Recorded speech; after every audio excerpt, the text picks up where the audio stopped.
शुभ प्रभात। बिहान 6 बजेको मिरमिरे खबरमा तपाईलाई हार्दिक स्वागत छ।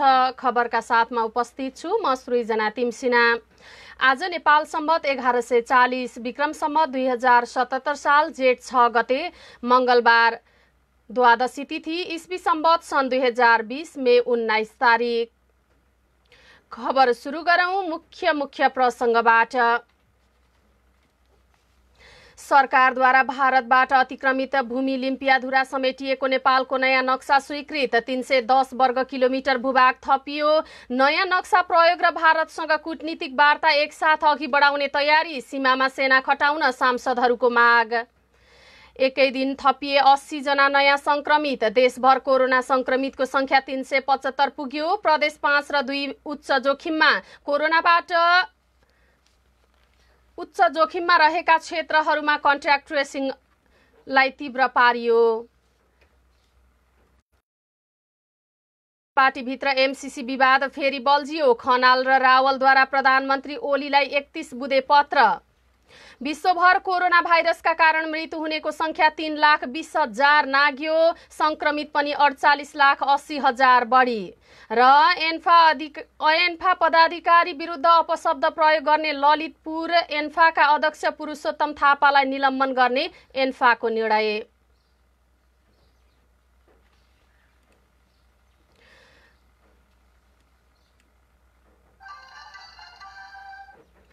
खबर अब विस्तारमा। सरकारले पश्चिम नेपालको उत्तरी भूभागमा रहेको लिम्पियाधुरा समेटेर नयाँ राजनीतिक नक्सा जारी गरेको छ। भूमि व्यवस्था सहकारी एवं गरिबी निवारण मन्त्री पद्मा अर्यालले आइतबार पेश गरेको लिम्पियाधुरा सहितको नयाँ नक्सा सोमबार बसेको मन्त्री परिषद बैठकले पारित गरेको हो। अब नेपालको नक्सामा भारतले अतिक्रमण गरेको लिम्पियाधुरा लिपुले कालापानी क्षेत्रको करिब 335 वर्ग किलोमिटर जमिन समेटिनेछ, जुन यसअघिको नक्सामा थिएन। नयाँ नक्सा अनुसार संविधानको निशाना छाप रहेको अनुसूची पनि संसदबाट संशोधन गरिने भएको छ। सरकारका प्रवक्ता एवं अर्थ र सञ्चार तथा सूचना प्रविधि मन्त्री युवराज खतिवडाका अनुसार अब नयाँ नक्सा नै नेपालका प्रशासनिक कार्यालयहरू र पाठ्यक्रममा समावेश गरिनेछ। निशाना छाप संशोधन गरिनेछ। सरकारले तयार गरेको प्रतिवेदन अनुसार नयाँ नक्सामा समेटिएको कालापानी क्षेत्रको 60 वर्ग किलोमिटर भूमि भारतले अतिक्रमण गरिरहेको छ। बैठकले नयाँ नक्सा मन्त्रालयले नै कार्यक्रम गरेर सार्वजनिक गर्ने र संविधानमा नयाँ नक्सा सहितको निशाना छाप राख्न संविधान संशोधन प्रक्रिया अघि बढाउने निर्णय गरेको छ। भूमि व्यवस्था मन्त्रालय स्रोतका अनुसार नेपालको नयाँ नक्सा इतिहासका जानकार भैरव रिसालले सार्वजनिक गरेको लिम्पियाधुरा सहितको नक्सा भन्दा अलिकति ठूलो छ। मुलुकको उत्तर पश्चिमी सिमानामा अहिले सार्वजनिक भएको लिम्पियाधुरा सहितको नक्सा भन्दा अझै अलिकति चुच्चो अगाडि गएर हात्तीको सुँड झैं तल निउरिएको छ। मन्त्रालयका एक अधिकारीले भने मन्त्रालयले नयाँ नक्सा सार्वजनिक भए लगत्तै सरकारी कार्यालयमा प्रयोजनमा ल्याउने भनेर 5,000 प्रति नक्सा छापिसकेको पनि ती अधिकारीले जानकारी दिएका छन्। 1816 को सुगौली सन्धिको धारा 5 ले स्थापित गरेको आधार प्रमाण र त्यस यताका विभिन्न कागजातका आधारमा काली नदीको मुहान रहेको लिम्पियाधुरा नेपालकै सीमा हो भन्ने यथेष्ट प्रमाण रहेकाले राजनीतिक नक्सा जारी गर्ने निर्णय गरेको हो। सरकारले सुगौली सन्धि तत्कालीन समयमा नेपालले नै गरेको जनगणना लिम्पियाधुरा लिपुलेक र कालापानी क्षेत्रका बासिन्दालाई भारत सरकारले नेपालमा तिरो भरान गर्नु भनेका हस्तलिखित पत्र र त्यहाँका नागरिकले सन् 1973 मा मालपोतमा तिरेको रसिदको प्रमाण सरकारसँग भएकाले उक्त क्षेत्र नेपालकै हो भन्नेमा कुनै दुविधा नभएको पनि जनाएको छ। नेपालकै हो यी भूभाग भन्ने कुनै दुविधा छैन, त्यसैले नयाँ नक्सा सार्वजनिक भएको हो, एक मन्त्रीले भने। यिनै प्रमाणका आधारमा हामीले हाम्रो देशको राजनीतिक नक्सा सार्वजनिक गर्ने निर्णय गरेका हौं। भूमि व्यवस्था सहकारी एवं गरिबी निवारण मन्त्री पद्मा अर्यालले भन्नुभयो, अब सरकारी कार्यालयमा नयाँ नक्सा प्रचलनमा आउनेछ। लिम्पियाधुरादेखि कालापानीसम्मको क्षेत्रलाई भारतले आफ्नो भूभाग दाबी गरेर सैन्य गस्ती समेत गर्दै आएको सन्दर्भमा नेपालले ती भूभाग नयाँ नक्सा सार्वजनिक गर्ने निर्णय गरेको हो। नेपालको संविधानको धारा 4 को उपधारा 2 क मा संविधान प्रारम्भ हुँदाको बखतको क्षेत्र र ख मा संविधान प्राप्त भएपछिको क्षेत्रलाई नेपालको क्षेत्र मानिनेछ भन्ने उल्लेख छ। संविधान सभा अध्यक्ष सुभाष चन्द्र नेम्बाङ नेपालको मिचिएको भूमि कालान्तरमा फिर्ता गर्छौं भन्ने हेतुले सम्झनुहुन्छ। सरकारले सार्वजनिक गरेको नक्साकै आधारमा देशको निशाना छाप पनि परिवर्तन गर्ने र त्यही आधारमा नयाँ नक्सा सहितको निशाना छाप संविधानमा राख्न संसदले प्रक्रिया थाल्ने पनि नेमाङले बताउनु भएको छ। निशाना छापमा सरकारले पक्कै पनि नेपालको नक्सा राख्छ होला, त्यो अहिलेको भन्दा फरक हुन्छ। त्यसकारण निशाना छाप राखिएको अनुसूची 3 परिवर्तन गर्नुपर्छ। त्यसका लागि संविधान संशोधन गर्नुपर्ने हुन्छ, नेमाङले भन्नुभयो। गत वर्ष कार्तिकमा भारतले कालापानीसम्मकै क्षेत्र समेटेर नयाँ राजनीतिक नक्सा जारी गरेपछि नेपालले कूटनीतिक नोट मार्फत विरोध गरेको थियो। त्यही बेला आफ्नो क्षेत्रसहितको नक्सा जारी गर्न नेपाल सरकारलाई जनस्तरबाट दबाब दिएको थियो। नेपालले कूटनीतिक तौरबाटै समस्या समाधान गर्ने भन्दै वार्ताको मिति र समय समेत तोकेर भारत सरकारलाई पत्राचार पनि गरेको थियो।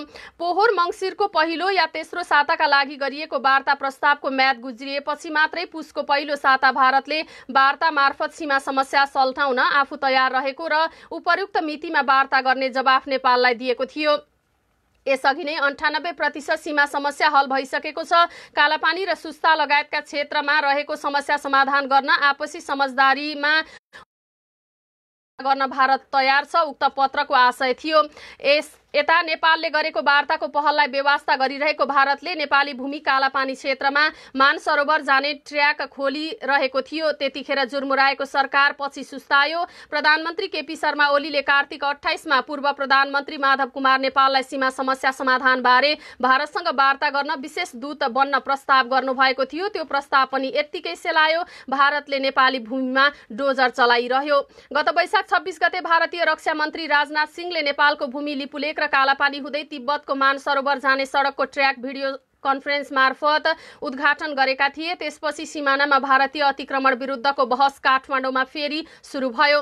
परराष्ट्रले पनि विज्ञप्ति जारी गरेर उक्त क्षेत्रमा काम अघि नबढाउन भारत सरकारसँग आग्रह गरेको थियो। तर जवाफी विज्ञप्ति निकालेको भारतले बाटो बनाएको भूमि आफ्नै भएको दाबी गर्यो। लगत्तै नेपालले कूटनीतिक नोट पठाएर वार्ताका लागि अनुरोध गरेको थियो। भारतले भने कोभिड-19 को संक्रमण सकिएपछि वार्ता गर्न सकिने जवाफ दिएको थियो। नेपालमा सडकमा आक्कल भएपछि संसदीय समिति र संसदले परराष्ट्र मन्त्री प्रदीप गेवालीलाई जवाफका लागि बोलाएको थियो। सदनलाई जानकारी दिँदै गेवालीले भारतले हाम्रो भूमिमा 19 किमी बाटो खनेको बताउनु भएको थियो। यद्यपि गत वैशाख 30 गते बसेको मन्त्री परिषद बैठकमा प्रधानमन्त्री ओलीले भारतले नेपाली जमिन मिचेर बाटो खनिरहेको छ भन्ने त्यसअघि आफूलाई कसैले बताउनु भएको थियो। लिपुलेक र कालापानीमा भारतले सडक खन्दैछ भन्ने मलाई कुनै जानकारी थिएन। पत्र पत्रिकामा खबर आएपछि पो बल्ल थाहा भयो। म त छक्क परे, प्रधानमन्त्री ओलीको भनाइ थियो। सोही बैठकमा उहाँले सीमा विवाद टुङ्ग्याउनका लागि सरकारले पटक पटक पहल गर्दै आए पनि भारतको नियत ठिक नभएकाले समस्या समाधान हुन नसकेको पनि बताउनु भएको थियो।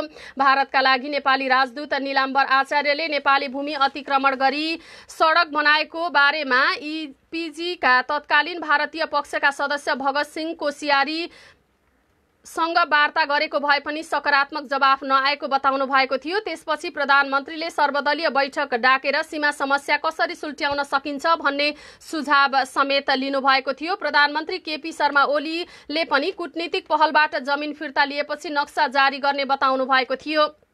भारतीय पक्ष नागरिक समाज तथा सबै राजनीतिक दल र आम नागरिकले नक्सा जारी गर्ने सरकारको निर्णयमा साथ दिन्छौं भनेपछि सरकारले नयाँ नक्सा जारी गर्ने निदो गरेको हो। भूमि व्यवस्था मन्त्री अर्यालले सार्वजनिक हुने नक्सा तयार पार्न यसअघि नै नापी विभागलाई निर्देशन समेत दिइसक्नु भएको थियो। मन्त्री अर्यालका अनुसार पहिले कतिपय सरकारी कार्यालयमा लिपुलेक र कालापानी पनि नभएका नक्सा टाँसिएका सरकारी कार्यालयमा नेपालको संविधानमा भए अनुसारकै नक्सा छन्, तर तिनमा कालापानी र लिपुलेक भए पनि लिम्पियाधुरा थिएन। उहाँले भन्नुभयो त्यसैले लिम्पियाधुरा सहितको नयाँ नक्सा सार्वजनिक गर्नका लागि आवश्यक प्रमाण खोज्न थाल्यौं र अहिले नयाँ नक्सा अब सबै सरकारी कार्यालयमा राखिनेछ उहाँले भन्नुभयो।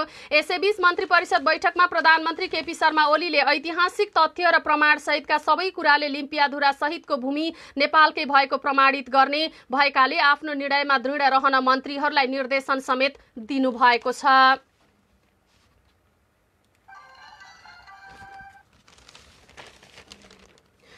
थप 80 जनामा सोमबार कोरोना पोजिटिभ पुष्टि भएपछि नेपालमा संक्रमितको कुल संख्या 375 पुगेको छ। नेपालगञ्जको भेरी अस्पतालमा गरिएको PCR परीक्षणबाट 47 जना, कोशी अस्पतालमा गरिएको परीक्षणबाट 1 जना, भैरहवामा गरिएको परीक्षणबाट 1 जना र धुलीखेल अस्पतालमा गरिएको परीक्षणबाट 4 जनामा कोरोना संक्रमण पुष्टि भएको हो। संक्रमण पुष्टि हुनेमा झापा, मोरङ, धनुषा, गुल्मी, दाङ, बारा र धादिङका 1-1 जना छन्। त्यसैगरी बाँकेका 1 महिला सहित 47 जनामा संक्रमण भेटिएको छ। उनीहरू 18 देखि 46 वर्षसम्मका छन्। यस्तै रौतहटको ईशनाथ नगरपालिकाका 1 महिला सहित 8 जनामा पनि संक्रमण पुष्टि भएको छ। स्वास्थ्य मन्त्रालयले सोमबार राति 10:15 बजे दिएको जानकारी अनुसार थप 18 जनामा समेत संक्रमण पुष्टि भएको छ। उनीहरूमा धनुषाका 2 जना पुरुष, खोटाङको हलेसीका 1 जना पुरुष, बाँकेको नरैनापुरकै 12 जना पुरुष, दैलेखको 8-20 1का 1 जना पुरुष, सुनसरीका 1 जना पुरुष र झापाका 1 जना पुरुष रहेका छन्। उनीहरू सबैको स्वास्थ्य अवस्थामा सामान्य रहेको पनि मन्त्रालयले जनाएको छ। कुल संक्रमित मध्ये हालसम्म 36 जना निको भएका छन् भने 2 जनाको मृत्यु समेत भएको छ। स्वास्थ्य सेवा विभागका महानिर्देशक महेन्द्र प्रसाद श्रेष्ठले अबका दिनमा संक्रमितको संख्या दैनिक 100 भन्दा बढीले बढ्ने स्थिति रहेको पनि बताउनु भएको छ। नेपालले समयमै लकडाउन गरे पनि भारतसँगको खुल्ला सीमाका कारण संक्रमण रोक्न सरकार असफल भएको उहाँले बताउनुभयो। भारतमा सबैको जाँच नभएको, सबैको जाँच भएको अवस्थामा 50 लाख जति व्यक्ति संक्रमित भइसकेको स्थिति रहेको भन्दै उहाँले थप्नुभयो, भारतमा संक्रमण रहेसम्म र नेपालमा खुल्ला सीमाना नियन्त्रण नभएमा संक्रमण रोक्नु चुनौतीपूर्ण छ। हामीले समयमै लकडाउन गरेका थियौं तर भारतको खुल्ला सीमाबाट आउने क्रम रोकिएन। भारतका मुख्य संक्रमित क्षेत्र गुजरात, मुम्बई र कलकत्ताबाटै नेपालीहरू हालै धेरैको संख्यामा आएपछि तराईका जिल्लामा ह्वात्तै संक्रमण बढेको राष्ट्रिय इपिडेमियोलोजी तथा रोग नियन्त्रण महाशाखाका प्रमुख डाक्टर वासुदेव पाण्डेले बताउनुभयो। उहाँले भन्नुभयो, अब केही दिनमै संक्रमितको संख्या 1000 पुग्छ। संक्रमणसँगै नमुना परीक्षणको दायरा पनि बढाइरहेको विभागका महानिर्देशक श्रेष्ठले बताउनु भएको छ। उता बाँकेमा थप 59 जना संक्रमित फेला परेका छन्। संक्रमण पुष्टि भएका सबै नरैनापुरका हुन्। उनीहरूमा सोमबार संक्रमण पुष्टि भएको हो। स्वास्थ्य तथा जनसंख्या मन्त्रालयका प्रवक्ता डाक्टर विकास देवकोटाले 58 पुरुष र 1 महिलामा संक्रमण भेटिएको बताउनु भएको छ। यो सँगै बाँकेमा मात्रै कोरोना संक्रमितको संख्या 92 पुगे भनेको संक्रमण अवधिभर अधिकांशलाई आशंकितलाई छुट्टै राखेर रोगको निदान गर्ने परीक्षण विधि हो। तर बाँके नरैनापुर गाउँपालिकाको क्वारेन्टाइन हेर्दा लाग्छ यहाँ परीक्षण होइन, मानिसहरूलाई थुन्नका लागि राखिएको छ। यहाँ क्वारेन्टाइनमा पालना गर्नुपर्ने कुनै नियम पालना भएको छैन, जसले गर्दा संक्रमण नभएकालाई पनि संक्रमण हुने निश्चित जस्तै छ। क्वारेन्टाइनमा बसेकाहरूबीच सामाजिक दूरी पालना गरिएको छैन। भारतबाट आएका युवा एउटै कोठामा 8 जना कोचिएर बस्ने गरेका छन्। उनीहरू बिछ्यौना नभएको भन्दै सुत्न घरै पुग्छन् र बिहान लुरुक्क आइपुग्छन्। यस्तो व्यथितिपूर्ण स्थानीय क्वारेन्टाइन मध्येको एक हो नरैनापुर 4 स्थित फतिमा मद्रसाको क्वारेन्टाइन। यहाँ 23 जनालाई 3 राखिएको छ। मद्रसामा शौचालय नभएकाले शौच गर्न खेतबारीमा पुग्छन्। क्वारेन्टाइनमा बसेकाहरू कतिपय शौच गरेर घरतिर नै जाने गरेको छन्। उता कोभिड-19 का संक्रमित सोमबार 80 थपिएका हुन्। तीमध्ये बाँकेका नरैनापुर गाउँपालिकाका मात्रै 59 जना रहेका छन्। गाउँपालिकाका संक्रमित र मृत्यु भएका युवक कोभिड-19 महामारीपछि भारतका विभिन्न शहरबाट फर्किएका हुन्। उनीहरूलाई गत वैशाख 30 मा सीमा पारीबाट उद्धार गरेर क्वारेन्टाइनमा राखिएको थियो। धेरैजना सीमामा अलपत्र परेपछि स्थानीय विद्यालयलाई क्वारेन्टाइन बनाइएको थियो। चिकित्सामा धेरैजनामा संक्रमण देखिएपछि अवस्था भयावह बन्ने चेतावनी दिएका छन्। उनीहरूका अनुसार विश्व स्वास्थ्य संगठन WHO ले यहाँ समुदायमा संक्रमण फैलिएको घोषणा गरेको छैन, तर बाँकेमा कोभिड-19 संक्रमण समुदायमा फैलिएको छ। कम्युनिटी ट्रान्समिसनको घोषणा WHO ले गर्ने हो। भेरी अस्पतालका मेडिकल विभाग प्रमुख डाक्टर राजन पाण्डेले भन्नुभयो, तर यहाँ समुदायमा संक्रमण फैलिसकेको देखिन्छ। अझै भयावह अवस्था आउन बाँकी छ।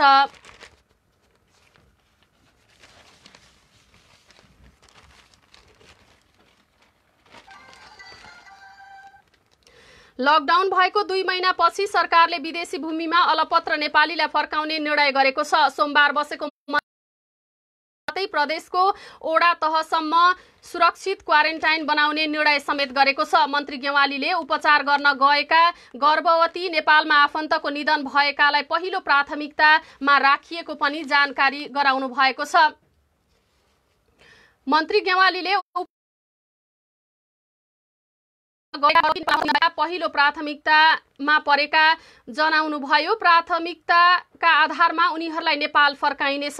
दोस्रोमा टिकट लिएर काम छोडेर बसेका तर उडान रद्द भएर आउन नपाएकाहरू छन्। त्यस्तै काम गुमाए पनि कम्पनीले हेरिरहेका र चौथोमा नेपाल आउन चाहनेलाई प्राथमिकतामा राखिएको छ। अहिले सरकारले खाडी राष्ट्र र मलेसिया बाहेक बङ्गलादेशका विद्यार्थी, साइप्रसमा समस्या परेका विद्यार्थी, बिना भिसा रहेकाहरूलाई फर्काउने तयारी गरेको छ। कुवेत र युएईले तत्काल फर्काउने भनेर राखेका नेपालीलाई पनि ल्याउने तयारी सरकारको छ। तत्काल अत्यावश्यक नेपाली ल्याउँदा सरकारले बढीमा 25,000 नेपाली मात्र ल्याउँदा पनि धेरै समस्या समाधान हुने रिपोर्ट टोलीले दिएको छ। सहसचिव त्रय तापस अधिकारी, डोरनाथ अरियाल र हरिचन्द्र घिमिरेले तयार पारेको उक्त प्रतिवेदन करिब 2 साता मन्त्री परिषद हो। उनीहरूले तत्काल करिब 15,000 नेपाली ल्याउनु पर्ने र थप 10,000 को आकलन गरेका छन्। त्यसबाहेक अन्य अन्तर्राष्ट्रिय उडान खुलेपछि स्वाभाविक रूपमा फर्कन सक्ने आकलन उनीहरूको रहेको छ। यसैबीच सरकारले विदेशमा एकदमै अप्ठ्यारो परेका करिब 25,000 नेपालीलाई स्वदेश फर्काउने गृह कार्य पनि थालिसकेको छ।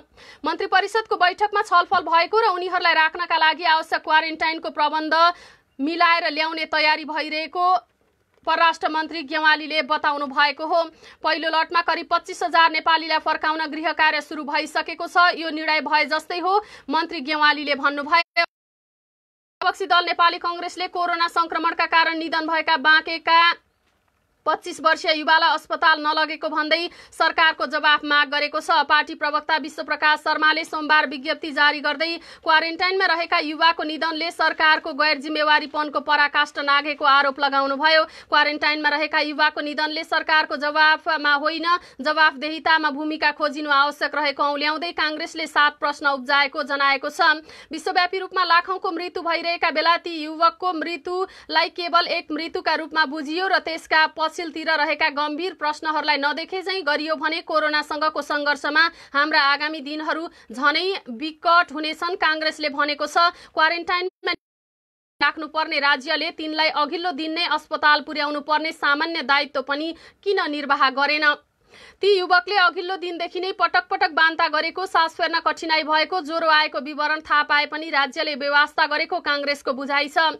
क्वारेन्टाइनको कार्यविधिले 24 घण्टा एम्बुलेन्स सेवा उपलब्ध रहनुपर्ने मापदण्ड उल्लेख गरेको जनाउँदै कांग्रेसले सिकिस्त भएपछि पनि तत्काल एम्बुलेन्स किन उपलब्ध भएन भनेर प्रश्न गरेको छ। देशभरि नै यो समस्या निरन्तर देखिएको जनाउँदै उसले भनेको छ, एम्बुलेन्स उपलब्ध नहुनुमा चालकको असुरक्षित मनोविज्ञानको भूमिका हो भने अत्यावश्यक सुरक्षा सामग्री र जरुरी मानवीय प्रशिक्षण साथ एम्बुलेन्स चालकलाई किन सजग र सतर्क अवस्थामा राख्न सकिएन भनिएको छ। नेपालमा कोरोनाको पहिलो संक्रमित भेटिएको 4 महिना पुग्न लाग्दासम्म क्वारेन्टाइनको स्थिति अव्यवस्थित रहेको, परीक्षणको गति नबढाएको आरोप लगाउँदै कांग्रेसले भनेको छ, स्वास्थ्य सामग्री अभावदेखि फिल्डमा चुस्त कार्य सम्पादन गर्ने टिम संयोजनसम्ममा प्राय ठाउँमा गम्भीर लापरवाही रहेको विचित्रताले आगामी दिनको कस्तो चित्रको संकेत गर्दैछ भनेर प्रश्न समेत गरेको छ। पत्नी तथा अबोध छोराछोरीले परबाट सब हेर्दै दिनभर रोएको कारुणिक चित्रले राज्य सत्ताको जिम्मेवारीमा रहेकाहरूलाई आफ्नो कर्तव्यप्रति गम्भीर बन्ने गरी केही चेत आएको छ कि छैन भन्दै उसले थपेको छ, एउटा मात्रै जीवन गुम्नु पनि सम्बन्धितको 100% गुम्नु हो अनि परिवारजनले भोग्ने अपूरणीय क्षति पनि हो। यसैबीच राष्ट्रिय मानवाधिकार आयोगले पनि विश्व स्वास्थ्य संगठनको मापदण्ड अनुसार क्वारेन्टाइन व्यवस्थापन गर्न सरकारसँग आग्रह गरेको छ। देशमा फैलँदै गएको कोरोना संक्रमण र उपचार नपाई क्वारेन्टाइनमा मृत्यु भएको भन्दै उपयुक्त खाना, पानी र सरसफाईको प्रबन्ध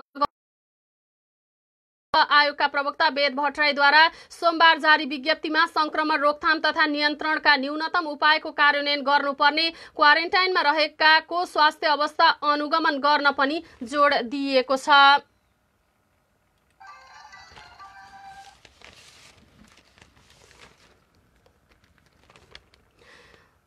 नेपाल र अमेरिकी सहयोग नियोग एमसीसी बीच भएको सम्झौता अनुमोदनको विवाद सत्तारूढ नेकपामा फेरि बल्झिएको छ। राष्ट्रपतिले शुक्रबार संसदमा पेश गरेको नीति तथा कार्यक्रममा एमसीसीसँग जोडिएको विषय समेत समावेश भएपछि विवाद थप बल्झिएको हो। नेकपाले गठन गरेको एमसीसी अध्ययन कार्यदलका संयोजक झलनाथ खनाल र सदस्य भीम रावलले सोमबार प्रधानमन्त्री केपी शर्मा ओलीलाई पत्र पठाउँदै एमसीसीसँग जोडिएका कार्यक्रम नीति तथा कार्यक्रममा समेटिएकोमा असन्तुष्टि जनाएका छन्। उनीहरूले पत्रको बदार्थ पार्टीका अर्का अध्यक्ष पुष्पकमल दाहाल, सचिवालय सदस्यहरू र स्थायी कमिटिका सदस्यहरूलाई पनि दिएका छन्। कार्यदलको प्रतिवेदनले पार्टीबाट निर्णय नभई एमसीसी सम्झौता संसदबाट अनुमोदन गराउन नहुने राय दिए पनि नीति तथा कार्यक्रममा लप्सीफेदी रातमाटे हेटौँडा र लप्सीफेदी रातमाटे दमौली बुटवल 400 केबी प्रसारण लाइन निर्माण कार्य अघि बढाउने विषय समेटिएकोमा उनीहरूको असन्तुष्टि रहेको छ। यसबारे प्रधानमन्त्रीले स्पष्ट पार्नुपर्ने समेत उनीहरूको माग छ। राष्ट्रिय हित, स्वाधीनता र अस्मितालाई सर्वोपरि राख्दै संस्थागत छलफल एवं निर्णयद्वारा समस्याको निराकरण गर्न माग गर्दै उनीहरूले पत्रमा लेखेका छन्। नेपालको संविधानको मार्ग निर्देशन तथा नेकपाको सिद्धान्त, नीति र प्रतिबद्धताको प्रतिकूल उक्त सम्झौतामा रहेका कतिपय प्रावधानहरूमा संशोधन र परिमार्जन नगरी संसदबाट पारित गरिनु नहुने कुरा छर्लङ्ग छ। कार्यदलको प्रतिवेदनका आधारमा सम्झौताका सम्बन्धमा गहन छलफल गरेर मात्र निष्कर्षमा पुग्नुपर्ने केन्द्रीय कमिटिको निर्णय अनुसार अविलम्ब पार्टी कमिटिको बैठकमा छलफल गरियोस् भनिएको छ। प्रतिनिधि सभामा अनुमोदनका लागि नेपाल सरकारले पेश गरेको उक्त सम्झौताका सम्बन्धमा पार्टीको केन्द्रीय कमिटिको निर्देशन विपरीत हुन लागेको त होइन भन्ने आशंका जन्माएको पत्रमा उनीहरूले उल्लेख गरेका छन्। लप्सीफेदी रातमाटे हेटौँडा र लप्सीफेदी रातमाटे दमौली बुटवल 400 केबी प्रसारण लाइन निर्माण कार्य अघि बढाइनेछ भनी नेपाल सरकार र एमसीसीका बीच भएको सम्झौता उल्लेखित आयोजना जस्ताको तस्तै उल्लेख गरिएको छ। पत्रमा छ, यसले प्रतिनिधि सभामा अनुमोदनका लागि नेपाल सरकारले पेश गरेको उक्त सम्झौताका सम्बन्धमा पार्टीको मार्ग निर्देशन अनुसार हुनुपर्ने केन्द्रीय कमिटिको निर्देशन विपरीत हुन लागेको आशंका समेत जन्माएको छ। यस्तै अर्का नेता भीम रावलले पनि उक्त कुराको विरोध गर्नु भएको छ। सरकारको वार्षिक नीति तथा कार्यक्रममाथि संसदमा जारी छलफलमा सोमबार नेकपाका सांसद भीमबहादुर रावलले विवादास्पद एमसीसी परियोजनालाई सरकारले पछाडिको ढोकाबाट ल्याउन खोजेको आरोप लगाउनुभयो। सरकारको नीति तथा कार्यक्रममा प्रष्ट उल्लेख नभए पनि यो विषय उठेको उहाँको भनाइ थियो। कांग्रेस सभापति शेरबहादुर देउवाले प्रतिनिधि सभामा एमसीसी सम्झौता अनुमोदन गराउनु पर्ने बताएको प्रसङ्ग उठाउँदै रावलले भन्नुभयो, महाकाली सन्धि अनुमोदन गराउँदा पनि उहाँले यस्तै भन्नुभएको थियो।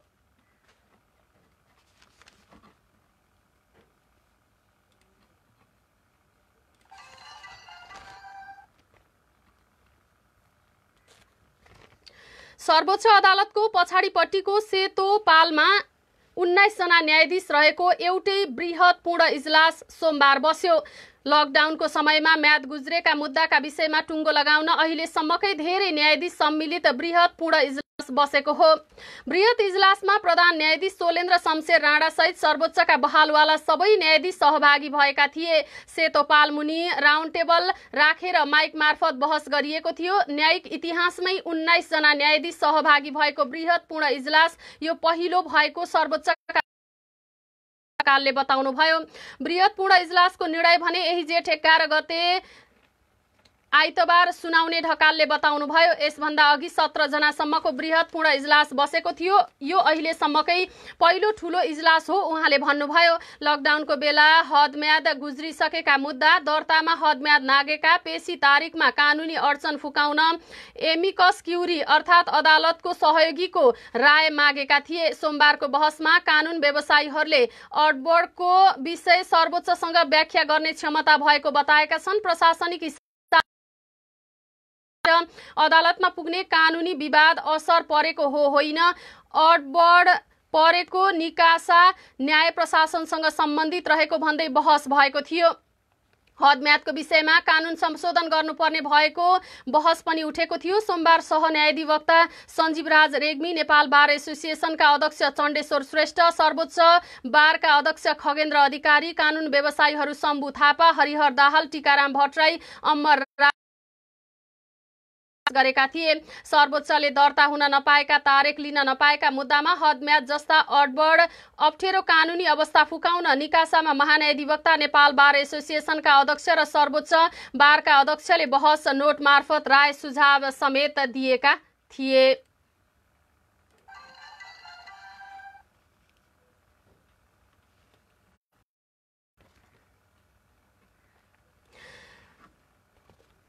नेपाल कम्युनिस्ट पार्टीका महासचिव नेत्रविक्रम चन्द विप्लवले अतिक्रमित भूमि फिर्ता गर्न माग गर्दै भारतीय प्रधानमन्त्री र चिनिया राष्ट्रपतिलाई पत्र लेख्नु भएको छ। नेकपाका महासचिव विप्लवले भारतीय प्रधानमन्त्री नरेन्द्र मोदी र चीनका राष्ट्रपति सी जिनपिङलाई पत्राचार गर्नुभएको हो। उहाँले भारतीय प्रधानमन्त्री मोदीलाई राज्य साम्राज्यवादी हमला बन्द गरी अतिक्रमित नेपाली भूमि कालापानी, लिपुलेक र लिम्पियाधुरा लगायत क्षेत्रबाट तत्काल फिर्ता जान चेतावनीपूर्ण आग्रह गर्नुभएको छ। यस्तै चीनका राष्ट्रपति सी जिनपिङलाई भारतद्वारा अतिक्रमित भूमि नेपाललाई फिर्ता गर्न सहयोग गरी नेपालको सार्वभौम सत्ताको सम्मान गर्न आग्रह गर्नुभएको छ। भारतीय प्रधानमन्त्री नरेन्द्र मोदीलाई भारतीय राजदूतावास मार्फत र चिनिया राष्ट्रपतिलाई पनि नेपाल स्थित चीन मार्फत महासचिव विप्लवले ज्ञापन पत्र पठाउनु भएको हो।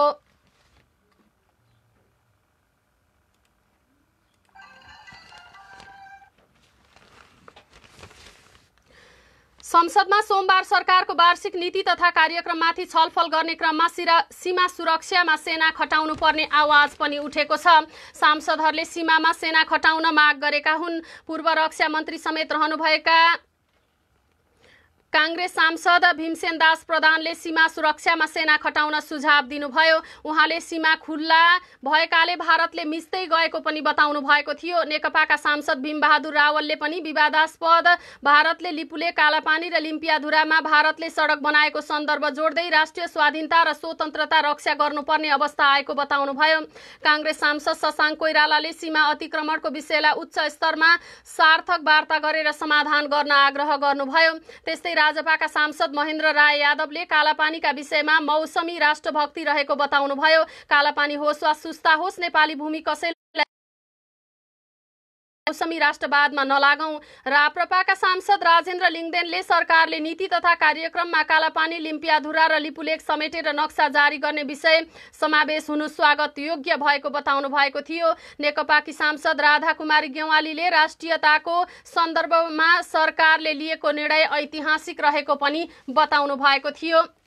यस्तै कांग्रेस सांसद प्रकाशमान सिंहले सन् 1960 मा तत्कालीन प्रधानमन्त्री बीपी कोइरालाले सगरमाथा सम्बन्धी विवाद समाधान गरेको प्रसंग जोड्दै भारतसँगको वार्तामा दस्तावेज सहित प्रस्तुत हुन आग्रह गर्नु भएको थियो। त्यस्तै समाजवादीका सांसद शरद सिंह भण्डारीले सीमाको विषयलाई धेरै राजनीतिकरण गरिएको टिप्पणी गर्दै कूटनीतिक नोट पठाएर समस्या समाधान नहुने बताउनु भएको थियो भने सचेतक पुष्पा भुसालले नेपाली भूमि फिर्ता ल्याउन कांग्रेस सरकारसँगै रहेको बताउनु भएको थियो।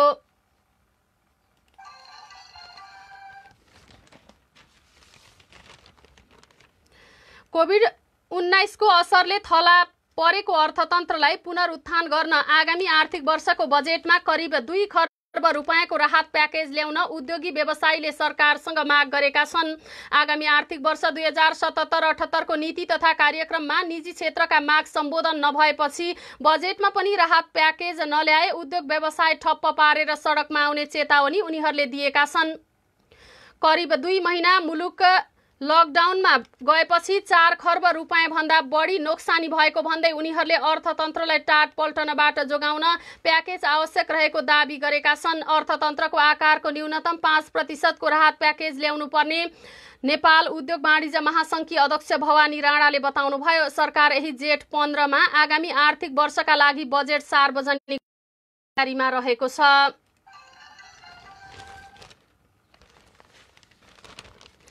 नेपाल सरकारले समयमै उद्धारका लागि चासो नदेखाउँदा मालदिप्समा रहेका नेपालीहरू स्वदेश फर्किन नपाएर छटपटाइरहेका छन्। त्यसमाथि विगत केही दिन यता मालदिप्समा बढिरहेको कोरोना भाइरसको संक्रमणले उनीहरूलाई थप त्रसित बनाएको छ। मालदिप्समा हालसम्म 1090 जनामा संक्रमण पुष्टि भएको छ। ती मध्ये 14 जना नेपाली समेत रहेका छन्। मालदिप्समा कोरोना भाइरसको पहिलो संक्रमण 7 मार्चमा पुष्टि भएको थियो। त्यसपछि क्रमशः राष्ट्रिय उडानदेखि लकडाउनसम्म लागू गरिएको छ।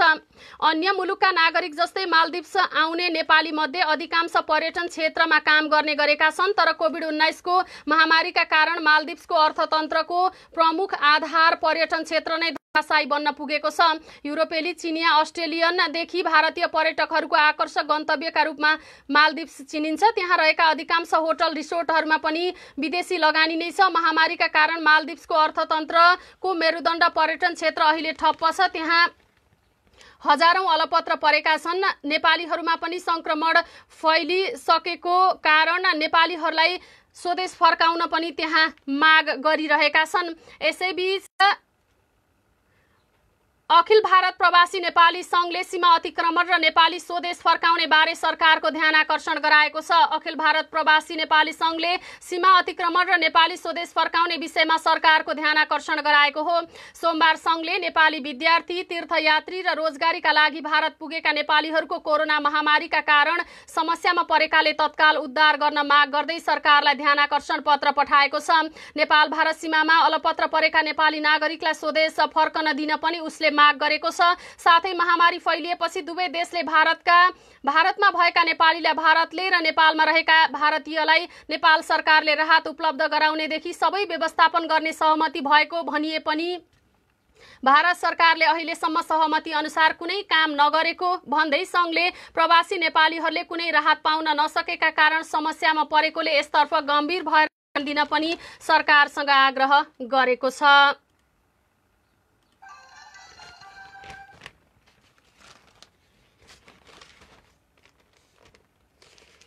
मुलुकको सबैभन्दा ठूलो रेफरल अस्पतालका रूपमा चिनिने त्रिवी शिक्षण अस्पताल महाराजगञ्जमा भर्ना भएका व्यक्तिमा कोरोना भाइरसको संक्रमण भेटिएपछि नर्स सहित स्वास्थ्य कर्मीले स्वाब परीक्षणका लागि दबाब कपिलवस्तुकी 11 वर्षीय बालिकाको गणेशमान सिंह भवनमा उपचार भइरहेको छ। यसअघि सोही अस्पतालको प्रसुति वार्डमा भर्ना भएकी सिन्धुपाल्चोकी महिलाको कोरोना संक्रमणबाट ज्यान गएको थियो। संक्रमित ती बालिका अस्पतालको न्युरो वार्डमा भर्ना भएकाले सो वार्ड सिल गरिएको छ। त्यस्तै प्रसुति वार्ड पनि सिल गरिएको छ। एक चिकित्सकले भने नाम उल्लेख गर्न नचाहने ती चिकित्सकले भने नर्स लगायत स्वास्थ्य कर्मीलाई गुणस्तरीय मास्क, पीपीई लगायत सामग्री समेत नभएकाले पीसीआर परीक्षण गर्न माग गरिएको हो। स्वास्थ्य कर्मीले पीसीआर परीक्षण गर्न माग गरे पनि अस्पतालका निर्देशक डाक्टर प्रेमकृष्ण खड्काले आरडीटी किटबाट जाँच गर्ने बताउनु भएको छ। पीसीआर विधिबाट परीक्षण गर्नुपर्छ भन्ने माग गर्दै धरना दिएका हौं, एक नर्सले भनिन्। यसबारे जानकारी लिन अस्पतालका निर्देशक डाक्टर खड्कालाई सम्पर्क गर्न खोज्दा मोबाइल सम्पर्क हुन नहुने गरी सेटिङ गरेर राखिएको पाइएको छ। उनको मोबाइलमा फोन लाग्यो।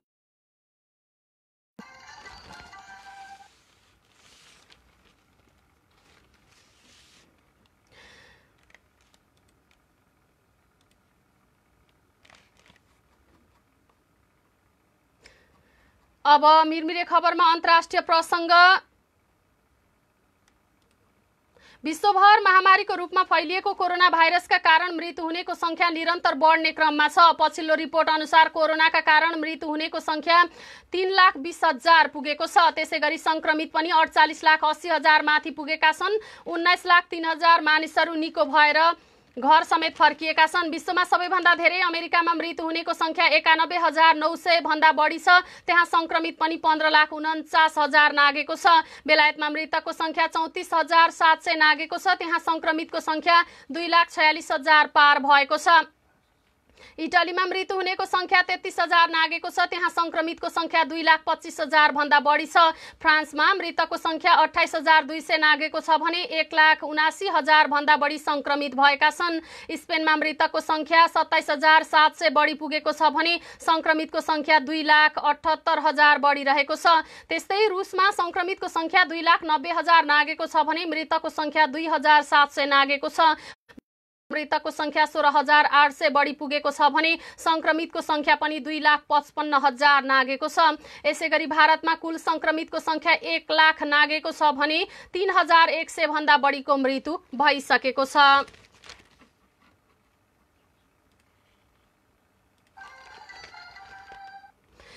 चीनको 13औं राष्ट्रिय जनकङ्ग्रेसको तेस्रो सम्मेलन मे महिनाको 22 तारिकबाट बेइजिङमा सुरु हुने भएको छ। यसैगरी चिनिया राजनीतिक परामर्शदात्री सम्मेलन मे 21बाट आयोजना हुँदैछ। मार्च महिना चीनका लागि दुईवटा महत्त्वपूर्ण अधिवेशनको अवधि मानिन्छ।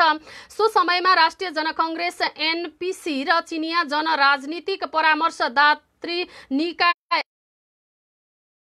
पीसीसी को वार्षिक बैठक बेइजिङमा आयोजना हुने गर्दछ। यो चीनले एक वर्षका लागि गरिने कार्ययोजना मात्रै नभई विश्वका लागि चीन सम्बन्धमा अवलोकन गर्ने महत्त्वपूर्ण झ्याल पनि हो। तर कोभिड-19 महामारीका कारण यी दुई सम्मेलन पछि धकेलिएको हो। यी दुई महत्त्वपूर्ण अधिवेशनमा गत आर्थिक वर्षको वार्षिक कार्य प्रतिवेदन समीक्षा, आर्थिक तथा सामाजिक विकास योजनाको समीक्षा र केन्द्रीय तथा स्थानीय बजेटको समीक्षा गरिनुका साथै आगामी आर्थिक वर्षका लागि वार्षिक कार्ययोजना तथा बजेट पारित गर्ने गरिन्छ। चीनको राजनीतिक मामिलाको मन्थन, समीक्षा, बहस, योजना र नीति तर्जुमाको यो सम्मेलनको कार्यप्रभावले चीन र आम चिनिया जनतालाई मात्रै नभई छिमेकी मुलुक र विश्वलाई समेत प्रत्यक्ष परोक्ष प्रभावित पार्ने गर्दछ। दोस्रो आर्थिक शक्ति राष्ट्र चीनका नीतिगत पहल र सामरिक तथा रणनीतिक कदमतर्फ विश्वको ध्यान खिचिनु स्वाभाविकै हो। यस वर्षको दुई अधिवेशनमा हाल सामना गरिरहेको कोभिड-19 महामारी र यसले निम्त्याएका चुनौती निस्तेज पार्ने प्रमुख विषय बन्नेछ।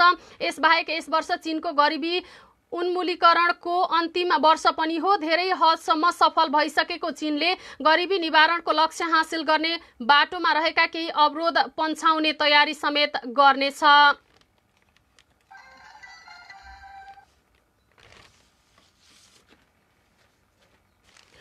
अब खेल प्रसङ्ग।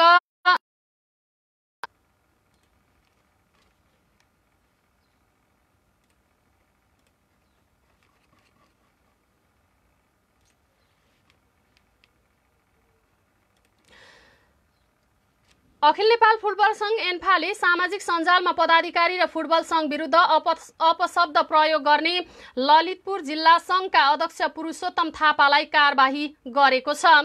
स्पष्टीकरण पत्र चित्त बुझ्दो नभएको भन्दै एन्फा सचिवालय बैठकले जिल्लालाई आगामी साधारण सभासम्मका लागि निलम्बन गर्ने निर्णय गरेको हो। सभा चैतमा सञ्चालन गर्ने तय गरेको थियो, तर कोरोना भाइरसको महामारीको कारण साधारण सभा अनिश्चित समयका लागि स्थगित गरिएको छ। गत वैशाख 22 गते एन्फा दिवसका अवसरमा वरिष्ठ उपाध्यक्षले दिएको शुभकामना सन्देशको जवाफमा अपशब्द लेखेको भन्दै फुटबल संघले 48 घण्टाभित्र लिखित जवाफ पेश गर्न भन्दै थापालाई स्पष्टीकरण सोधेको थियो। थापाको कार्यले संघ र नेतृत्वको इज्जतमा धक्का पुर्याउने, अनास्था फैलाउने, अपमानजनक घृणित कुप्रचार कार्य भएको एन्फाले बताएको थियो। स्पष्टीकरणको जवाफ पेश गर्दै थापाले एन्फा डे मनाउने फुटबल संघको निर्णयमा थप प्रश्नहरू सोधेका थिए। उनले एन्फा डेको मितिलाई साधारण सभाले अनुमोदन नगरेको भन्दै स्पष्टीकरण पत्रमा थप जवाफ दिन नेतृत्वसँग स्पष्टीकरणको जवाफ पेश गर्दै थापाले एन्फा डे मनाउने फुटबल संघको निर्णयमा थप प्रश्न गरेको र चित्तबुझ्दो जवाफ नभएको भन्दै एन्फाले उक्त निर्णय गरेको हो। थापाले दिएको जवाफ चित्त बुझ्दो नभएको भन्दै एन्फाले उनलाई आगामी साधारण सभासम्मका लागि निलम्बन गर्ने निर्णय गरेको एन्फाका एक पदाधिकारीले जानकारी दिएका छन्। एन्फासँग असन्तुष्ट रहँदै आएका थापाले वर्तमान नेतृत्व सहितको कार्य समितिको सुरुवातदेखि नै विरोध गर्दै आएका थिए। विधान अनुसार उनलाई साधारण सभासम्मका लागि निलम्बन गर्ने निर्णय गरेको छ। उनको विषयमा साधारण सभाले थप निर्णय गर्नेछ, एन्फाका पदाधिकारीले भनेका छन्।